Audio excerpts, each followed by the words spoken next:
Hello everyone, my name is Keshav and currently I am pursuing my PGDM from Jaipur Institute of Management. So, there's one important topic that we often miss and we regularly use in our daily lives. It's Indian Railway. If you talk about it, some people just believe that Indian Railway just does only one thing, that is connecting two places from point A to point B. That's the only job of Indian Railway. But according to me, it's not the only thing that Indian Railways do. So if I talk about in general terms, the diversification Indian Railway provides us is impeccable, from Kashmir to Kanyakumari, from Gujarat to Assam. From the northernmost point of Indian Railway, which is currently in Baramulla, Srinagar, and the southernmost point, if you talk about, is Rameshwaram. So the difference between these 2 points is around 7,000 kilometers, but it's only in kilometers if you talk about it. But if we talk about states and the regional cultures and the diversity which happens all across these states are way words from these 2 points itself. The train that if we travel in a train from these 2 points, we'll travel around 12 states, and we'll face around 16 to 17 regional languages, which diversify us in a major sort of way. The food itself, the water itself, every kind of language, every kind of religion, every kind of food, and everything. The Indian Railway is serving each one of them in equal proportion without having any disparity against any one of them. And if we talk about the major incidents which occurred in the roles of Indian Railway in the newer days, the new bridge of Pamban has been inaugurated. The the Kashmir Baramulla line has been opened and linked with Jammu line. So now we can take a train from New Delhi itself and go to Srinagar directly without having any linkage. There was no link before this time, and there was a general gap of transportation between these two places. Mostly the northeastern parts and the northern part of India was uh, utterly disconnected from the rest of India. If we talk about it, even if you wanted to go to these places, there were no other options than roadways, or if you talk about airways, and no other options, which were very costly.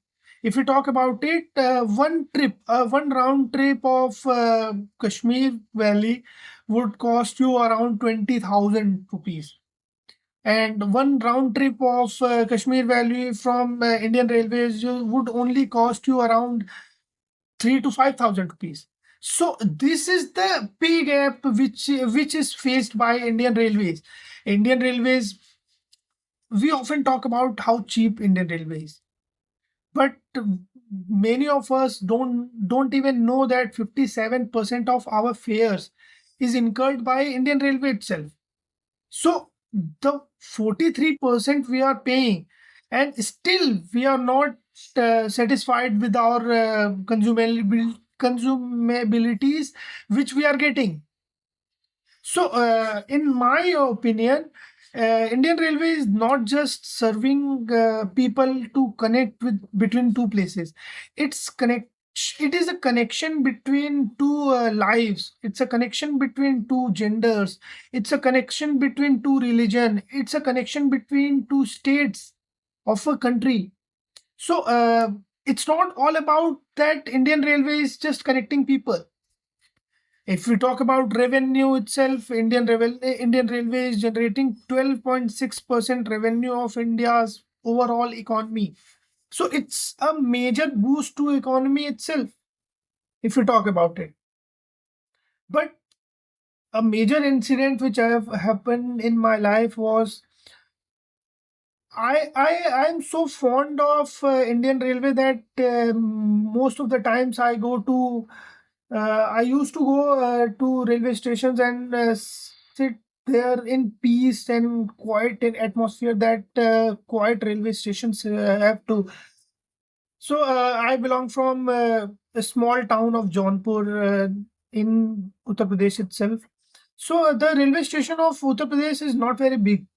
It has only three platforms, four tracks, and major 15 to 20 trains stopping in a whole day. So I used to go there for my peace of mind. I used to go when I was frustrated from something, and I saw them going from one places to another places. There were disparity between them. Some were traveling in general class, and some were traveling in first class itself. So the difference between them, I used to realize them that I used to feel empathetic with them because I was also not a rich. I was also not from a rich background. So I used to think that one day I'll travel from the first class also. So these were kinds of the disparities which I also believe that encouraged me to grew up in my life. So these were the disparities which I believe that helped me to grow in my personal life. So thank you. That's all from my side.